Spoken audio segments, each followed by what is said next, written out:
Good afternoon. Good afternoon. It's Monday, the 24th of November, and welcome to another edition of Monday Market Picks. My name is Silan Wickramasinghe. I'm the head of research for Maybank Securities here in Singapore. Market risk appetite seems to be back a little bit this Monday.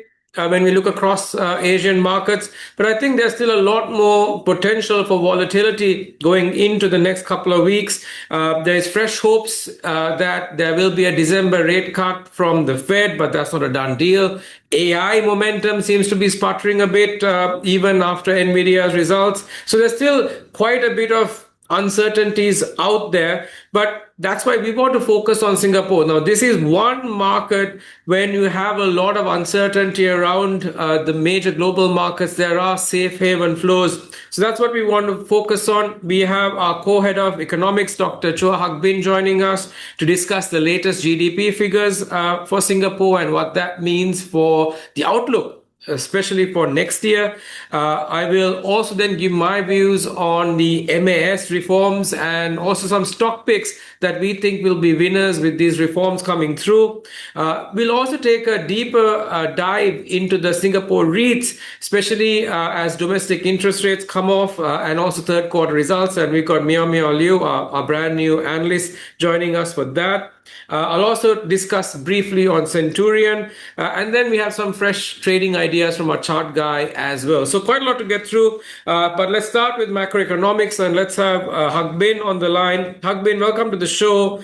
Now, Singapore's final GDP growth was actually revised higher to 4.2% year on year from the 2.9% advanced estimates. Now, you've actually been calling very early on for upside surprises to Singapore's GDP, and now we see that the government of Singapore has actually upgraded their forecast.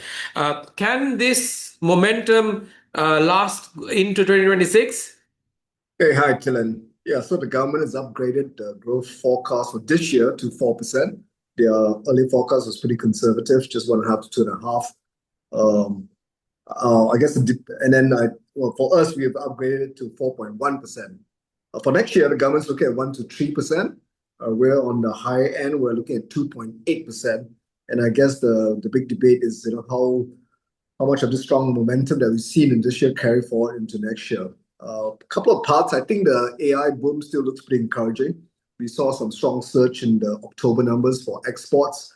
When we look at some of the hyperscalers in the US, they are committing to AI's investments that are still 30% higher for next year relative to this year. So we think pretty confident the momentum will carry on into the first half. But again, the market is having a big debate about this, whether this will continue for the full year, whether the big tech guys are spending too much. So there is still some uncertainty, about whether the momentum can run throughout the whole year. I think the other good part is that the tariff fog of uncertainty has kind of been lifted. The worst was on Liberation Day in April this year. Of course, that would have been the best time to buy. But since then, some of the trade policy uncertainty indices have all come down almost like 80% from their highs. They are still a bit above the 2024 levels, but it looks like US and China has reached a pretty good truce. We think that the construction boom will continue into next year, so that's going to continue to be a positive support for some of the names, as well as the falling interest rates. Interest rates have surprised them because when you look back at the start of the year, it was 3.1%. Today we're at 1.23%, right, for the 3-month SORA, which is quite remarkable. We're still expecting it to fall. The market over the weekend, after those comments from Fed member Williams, seems to have suggested there's now a 60-70% chance of a rate cut at the December 10 meeting. If that's true, then we think the 3-month SORA will fall to 1.1% by year end. And then we are looking at 0.7% by end of next year, which is predicated on 2 more rate cuts. So that's pretty good for some of the wealth management activities, for loan growth, and should be supportive of sort of bank lending activity as well. There are parts that are a bit uncertain. I mean, the government was very generous for the fiscal support this year. It was a special year, SG16 vouchers, a lot of that was given in July, and we saw the dramatic lift to some of the F&B numbers, especially for like supermarkets and all that. I think some of that is still playing out. Those vouchers last until the end of next year, the SG60. There's still some cash handouts in December. There's another voucher in January. And then I guess we'll get a budget in February. But I guess we can't expect the government to be as generous in terms of the vouchers as they were this year. So still some fiscal support, but probably not as generous as that we received this year. Yeah, so I think for the most part, it looks pretty good. Yeah. So not as much goodies next year. But what are some of the risks that you're particularly worried about that could be on the horizon, Hagbin? I mean, besides whether this debate, whether the AI boom, can continue, there is this issue about some of China data that we've seen of late. And October was pretty soft. Erica, our China economist, is a bit more cautious or bearish, looking at the full year growth of next year falling in below 4.5%. This year is looking all right. It held up better at 4.9. So whether the Chinese government will step up with more forceful measures to support the economy. So I think that's one bit of uncertainty. There is also there are also some very big volatility spikes in especially the biomedical in Singapore. Whether that will continue. We still have some uncertainty about 100% tariffs on chips and biomedical. Trump hasn't reached a decision on that. We are of the view that they're probably exempted for the large MNC guys that invest, in the US, and those have a big presence in Singapore. So we think it's all right. And of course, if there's a flare up again in the US-China tensions, because there's always a blame game, and whether as you run up to the US November midterm elections, whether the same usual kind of comments about China and all that comes into play again. So yeah, there will be some ups and downs, but I think compared to the start of this year, there has been some lifting of that fog of uncertainty. Got it. Thanks, Hagbin, for that. So, I think that's a good segue with, very bullish sort of macro overview. We should look at the Singapore's market reforms that MAS announced last week. I think it comes at the right time. The final set of MAS recommendations we think are pretty constructive and actually reinforces the momentum that we have seen from the earlier announcements that they have made. The most material development, in our view, is the SGX NASDAQ dual listing framework. Now, this is a pathway for new economy Asian names to actually get access to the higher US valuations that NASDAQ offers. Remember, NASDAQ trades at about 33 times, STI trades at about 13 times. And also get the Asian liquidity during Asian hours from SGX.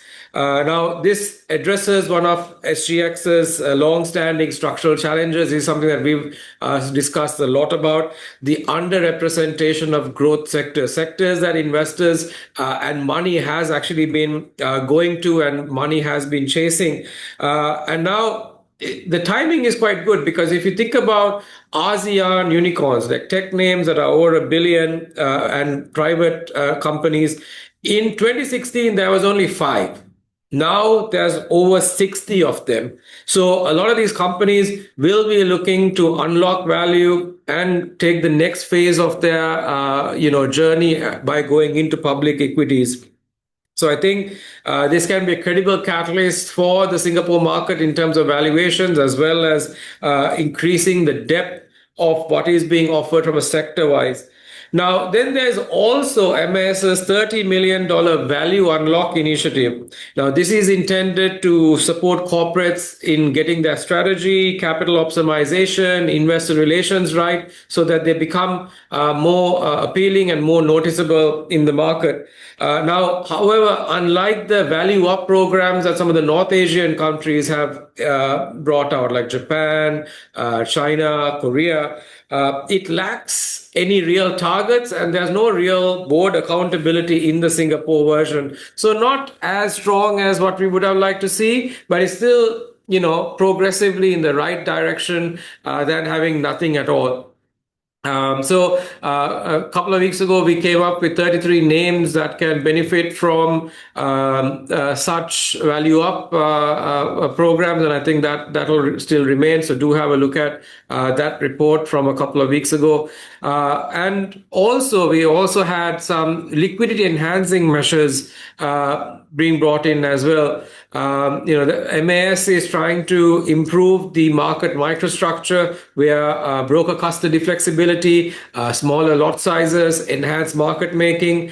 Now, if we use the Catalyst board, because SGX does not release retail participation in the main board, if you use the Catalyst board as a retail proxy, market velocity, which is the market turnover, how much the market turns over versus the market cap, has gone from 20% to 74% in October 25 versus October 24. Now, this is a huge uplift, and this actually shows that some of the earlier retail-friendly reforms are actually working. And for us, normally increased retail activity is a self-reinforcing positive cycle, and it actually attracts broader institutional money, which is something that we have seen in markets like the US, in China, and India as well. So that actually is a good thing for the overall market liquidity on SGX. Plus 80% of the 5 billion EQDP money has now been placed out. So a lot of that money will start to come and support the SGX market in terms of liquidity in the first quarter of 26 as well. So in summary, MAS reforms provide structurally supportive backdrop for Singapore equities. Implementation obviously is now the biggest key. That they always say the proof is in the pudding. So that's something that we have to be watching out for. Key stocks that will benefit. SGX obviously is one of the key names from higher market velocity and turnover plus listing fees. Then the three banks, OCBC, UOB, DBS, from higher brokerage fees as well as listing fees and IBNA fees. iFast also is one of the winners there as well. Plus some of the high conviction small and mid cap ideas that we have, because that's probably where some of that liquidity will go to. So CSC, Food Empire, Marco Polo, Comfort Delgro, and Sanli as well. So do have a look at these names as well. Now with that, I want to move to the Singapore REITs, and Meow Meow joins us. She's joining our REITs coverage team. Meow Meow, welcome to the show. Now, the September quarter is now over for the S REITs. What were some of the key takeaways and trends that were evident from the results? Hi, Dylan. Yes, S REITs delivered a very resilient performance in third quarter 25. So several trends are worth noting. Firstly, rental reversion remained positive, but growth at a more measured pace across both retail and office sector. Suburban reversion outperformed those in the CBD region, supported by CDC vouchers, and also elevated occupancy in central locations. Occupancy level remained firm, driven by expansionary demand from overseas retailers, and also improved corporate sentiments in the office market.